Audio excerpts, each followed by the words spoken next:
Hi viewers welcome to our channel. ప్రస్తుతం మనతో పాటు senior journalist Damu Bala sir వారితో మాట్లాడదాం. నమస్కారం సార్. సార్, జూనియర్ ఎన్టీఆర్ గారికి అండ్ టీడీపీకి మధ్య కొద్ది దూరం పెరిగింది, ఒక వివాదం అయితే నడుస్తుందని చెప్పేసి ఎప్పటి నుంచో కూడా వార్తలు వినిపిస్తున్నాయి. అయితే ఇప్పుడు జూనియర్ ఎన్టీఆర్ గారు చంద్రబాబు నాయుడు గారిని ఇవాళ కలవబోతున్నారు సార్. సో మరి ఏ కాంటెస్ట్లో వీళ్ళిద్దరు కలవబోతున్నారు, అలాగే టీడీపీలో కూడా జూనియర్ ఎన్టీఆర్ గారు జాయిన్ అవ్వబోతున్నారు, తెలంగాణ తెలుగుదేశం పార్టీ బాధ్యతల్ని కూడా ఆయనకు అప్పగించబోతున్నారు, ఇదే విషయం మీద వీళ్ళు కలవబోతున్నారంటూ కూడా ప్రచారం జరుగుతుంది. మరి ఏ సందర్భంలో వీళ్ళిద్దరు కలవబోతున్నారు సార్? యాక్చువల్గా ఈరోజు జూనియర్ ఎన్టీఆర్ చంద్రబాబుని కలిశాడు. సో జూనియర్ ఎన్టీఆర్తో పాటు రామ్ చరణ్ కూడా కలిశాడు యాక్చువల్గా. అయితే వీళ్ళిద్దరూ ఎందుకు జూనియర్ ఎన్టీఆర్ డైరెక్ట్గా పోయి చంద్రబాబుని కలిశాడు? ఈ మధ్యకాలంలో ఎప్పుడూ చంద్రబాబుని కలవలేదు, మనకు తెలుసు. అట్లాగే శత జయంతి సీనియర్ ఎన్టీఆర్ శత జయంతి ఉత్సవానికి చంద్రబాబు ఆహ్వానించినా కూడా ఇతను వెళ్ళలేదు. ఓకే. ఈవెన్ వాళ్ళ అక్క సుహాసిని టీడీపీ తరఫున మన కేపీహెచ్పిలో పోటీ చేస్తే కూడా జూనియర్ ఎన్టీఆర్ వెళ్ళి ప్రచారం కూడా చేయలేదు. అంటే చాలా స్ట్రిక్ట్గా చంద్రబాబుతో దూరంగా ఉంటున్నాడు. ఈవెన్ చంద్రబాబు అరెస్ట్ అయినప్పుడు కూడా దాన్ని ఖండించడం కానీ, చంద్రబాబును పోయి కలవడం కానీ, పరామర్శించడం కానీ, కనీసం మానవతా దృక్పథంతో పెద్ద ఆయన్ని జైల్లో పెట్టడం కరెక్ట్ కాదని ఒక స్టేట్మెంట్ కూడా ఇవ్వలేదు. అందువల్ల చాలా తీవ్ర వ్యతిరేకత తెలుగుదేశం వర్గాల్లో, ఇటు నందమూరి ఫ్యామిలీలో జూనియర్ ఎన్టీఆర్ పట్ల ఉంది. మరోవైపు వైసీపీ జూనియర్ ఎన్టీఆర్ ఫ్లెక్సీలని కానీ, జూనియర్ ఎన్టీఆర్ స్లోగన్లు కానీ ఎక్కడికంటే అక్కడ ఉపయోగించుకోవడం, తెలుగుదేశం ప్రచారం యువగలం కావచ్చు, చంద్రబాబు సభలు కావచ్చు, ఎక్కడున్నా కూడా అక్కడ కొంతమందిని పంపించి కాబోయే సీఎం జూనియర్ ఎన్టీఆర్ని అరవడం, జూనియర్ ఎన్టీఆర్ని పిలిపించమండం, చివరికి లోకేష్ కూడా ఓపెన్గా జూనియర్ ఎన్టీఆర్ నేను ఆహ్వానిస్తున్నానని చెప్పాడు. సో అలాగా వైసీపీ ఇవన్నీ చేస్తుంటే కూడా జూనియర్ ఎన్టీఆర్ ఎక్కడా ఖండించలేదు. సో అందువల్ల బాలకృష్ణ కూడా చివరికి జూనియర్ ఎన్టీఆర్ ఇలాగా చంద్రబాబు అరెస్ట్ని ఖండించలేదంటే ఐ డోంట్ కేర్ అని కోపంగానే అన్నాడు. దాని తర్వాత ఫ్లెక్సీలు తీసామన్నాడు ఎన్టీఆర్ వర్ధన్ సందర్భంగా. ఇలాగా ఒక రైవల్రీ అయితే కనిపిస్తుంది. ఇప్పుడు దేవరకి యాంటీగా కూడా తెలుగుదేశం మెయిన్ స్ట్రీమ్ మీడియా కావచ్చు, తెలుగుదేశం సోషల్ మీడియా కావచ్చు, ఇటు నందమూరి ఫ్యాన్స్ కావచ్చు, అందరూ కూడా వ్యతిరేకంగా పోస్టులు పెట్టడం, దీని పట్ల ఒక నెగిటివ్ దీన్ని తీసుకెళ్ళడం చేస్తున్నారు. ఇందులో ప్రధానంగా 2 నెగిటివ్ తీసుకెళ్తున్నారు. ఒకటేమో కొరటాల శివ ఆల్రెడీ ఆచార్య అనే ఒక మెగా ఫ్లాప్ తీశాడు, ఇది ఆచార్య 2 కాబోతుంది అని ఒక నెరేషను. రెండవదేమో రాజమౌళి సినిమాలో చేసిన హీరోకి 2వ సినిమా ఫ్లాప్ అయ్యే గండం ఉంది. సో ఆ సెంటిమెంట్ ఉంది. అది ఆ రకంగా ఎన్టీఆర్ది ఇది దేవర ఫ్లాప్ అవుతుందని ఆ ప్రచారం ఇలాగ బలంగా తీసుకొస్తున్నారన్నమాట. సో ఈ కాంటెక్స్ట్లో ఈరోజు చంద్రబాబుని కలిశాడు. అయితే వాళ్ళు చెప్తున్నది అయితే కలవడం, ఎందుకంటే ఆల్రెడీ ముఖ్యమంత్రి సహాయ నిధికి జూనియర్ ఎన్టీఆర్ 50 లక్షలు, తెలుగుదేశం అక్కడ ఆంధ్రప్రదేశ్కి 50 లక్షలు, ఇక్కడ 50 లక్షలు ఇస్తున్నాడు. అట్లాగే రామ్ చరణ్ కూడా 50 లక్షలు ఇస్తున్నాడు.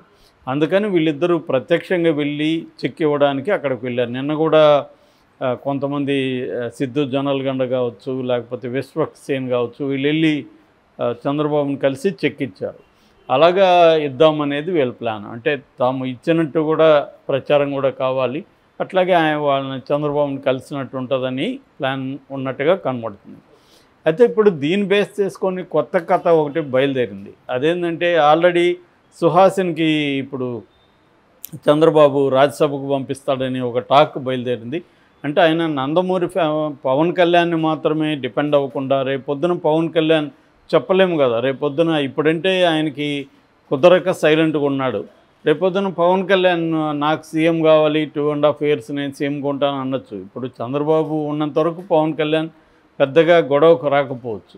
రేపొద్దున 2029లో లోకేష్ని సీఎం చేద్దామని చంద్రబాబు ఒకవేళ అనుకుంటే అప్పుడు పవన్ కళ్యాణ్ పోటీకి వచ్చే అవకాశం ఉంది.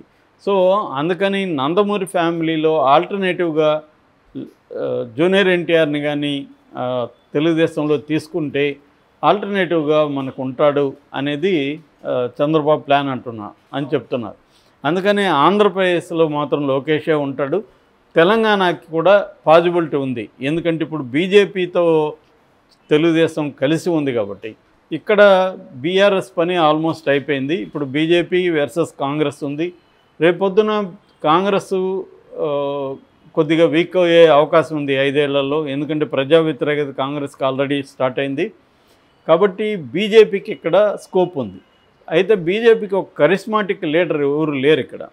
సో తెలుగుదేశంకి ఇక్కడ కూడా బలం ఉంది, బీసీల్లో బలం ఉంది, తర్వాత సీమాంధ్రుల ఎక్కడెక్కడ ఉన్నారు అక్కడంతా కూడా బలం ఉంది.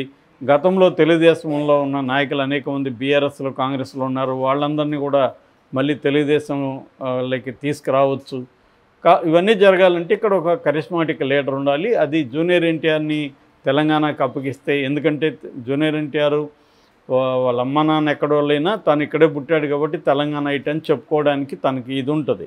ఓకే. సో ఆ రకంగా జూనియర్ ఎన్టీఆర్ని కానీ తెలంగాణకు అప్పగించి తెలంగాణలో సీఎం చేస్తానని చెప్పగలిగితే జూనియర్ ఎన్టీఆర్కి కూడా అభ్యంతరం ఉండదు రావడానికి. ఎందుకంటే ఇప్పుడు ఆంధ్రాలో అంటే జూనియర్ ఎన్టీఆర్కి ఇబ్బంది, ఎందుకంటే తనని ఎప్పుడు కూడా సీఎం చేయడానికి వాళ్ళు ఒప్పుకోరు, లోకేష్ ఉన్నాడు కాబట్టి. ఇక్కడ ఆ ప్రాబ్లం లేదు. సో ఇది చంద్రబాబు ప్లాన్ అని చెప్తున్నారు. దీనికి జూనియర్ ఎన్టీఆర్ కూడా ఓకే చేశాడని, ఎందుకంటే జూనియర్ ఎన్టీఆర్ కూడా పొలిటికల్ కెరీర్ సొంతంగా పార్టీ పెట్టి తను ఎదిగే పరిస్థితి ఇవాళ 2 రాష్ట్రాల్లో కూడా లేదు, అటువంటి వ్యాక్యూమ్ లేదు. ఎందుకంటే పెద్ద ఎన్టీఆర్ పెట్టినప్పుడు 83లో అటువంటి ఒక వ్యాక్యూమ్ ఉంది. కాంగ్రెస్ పార్టీ పట్ల ప్రజల్లో విముఖత ఉంది, కాంగ్రెస్ పార్టీకి ఆల్టర్నేటివ్గా సిపిఐ సిపిఎంలు గట్టిగా లేవు, కాబట్టి ఆ వ్యాక్యూమ్ ఒకటి ఉంది. అట్లాగే కమ్మ సెక్షన్ అంతా కూడా వాళ్ళు కోపంతో ఉన్నారు రెడ్డి డామినేషన్ పట్ల.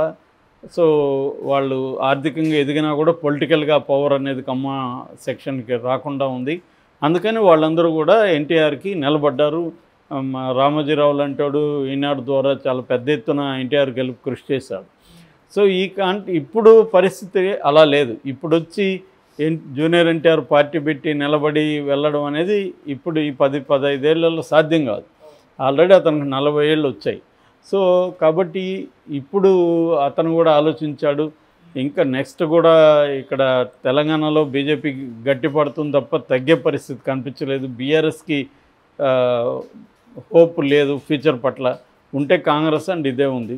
సో ఆ రకంగా బీజేపీ టీడీపీ అలయన్స్లో రేపొద్దున బీజేపీ కూడా ఓకే చేసే అవకాశం ఉంది తనని సీఎం క్యాండిడేట్గా పెట్టడానికి.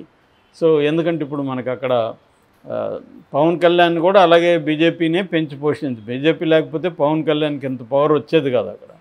సో ఆ రకంగా జూనియర్ ఎన్టీఆర్ని తెలుగుదేశంలోకి తీసుకొచ్చి చేసే అవకాశం అయితే ఉంది. అది ఇప్పటికిప్పుడు లేకపోవచ్చు, ఈ కలయికతో అది ఇది కాకపోవచ్చు. ఇదేంటంటే ఒక సింబాలిక్గా కలవడం, మళ్ళీ చంద్రబాబు కూడా అతన్ని తీసుకోవడం, దానివల్ల జూనియర్ ఎన్టీఆర్కి కూడా అవసరం ఏముందంటే ఇమీడియట్గా ఇప్పుడు దేవర్ రిలీజ్ అవుతుంది, తన ఫిల్మ్ కెరీర్ కూడా ఇబ్బందిగా ఉంది. అందుకని తెలుగుదేశంతో మంచిగా ఉండడం అనేది జూనియర్ ఎన్టీఆర్కి అవసరం. జూనియర్ ఎన్టీఆర్కి జగన్ పట్ల ప్రేమ ఎందుకు ఉంటుంది, తనకి ఇక్కడ నందమూరి ఫ్యామిలీలో తనకు అన్యాయం జరిగింది, చంద్రబాబు తనను వాడుకొని వదిలేస్తాడని కోపం ఉంది తప్ప అంతకంటే జూనియర్ ఎన్టీఆర్కి వేరే రకమైన ఇబ్బంది ఏం లేదు.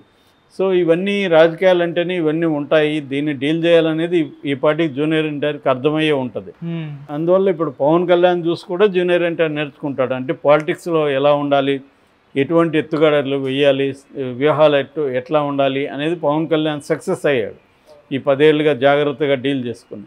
అలాగా జూనియర్ ఎన్టీఆర్ కూడా ఇప్పుడే కానీ తెలుగుదేశంలో చేరి ఇక్కడ కానీ పనిచేయగలిగితే ఖచ్చితంగా అతనికి ఒక 5-10 ఇయర్స్లో అతను కనీసం తెలంగాణ రాష్ట్ర సీఎం అయ్యే అవకాశాలు అయితే ఉన్నాయి. ఓకే. సో అందుకనే లేకపోతే ఇప్పుడు చంద్రబాబుని కలిసి ఇవ్వాల్సిన అవసరం ఏం లేదు ఫండ్. సో మామూలుగానే ఇవ్వచ్చు, కానీ ఎందుకంటే ఈ సాగుతో వెళ్ళి చంద్రబాబుని కలుస్తున్నాడు, మాట్లాడుకునే అవకాశం ఉంది. దాని తర్వాత సుహాసినికి కూడా రాజ్యసభ సభ ఇచ్చి అట్లాగా నందమూరి ఫ్యామిలీని యాక్టివ్గా చేసుకొని తెలంగాణని కూడా వదలకుండా చంద్రబాబు ప్లాన్ చేస్తున్నాడు అని చెప్తున్నారు. ఓకే. సో ఇది ఎంతవరకు పాసిబుల్ జరుగుతుంది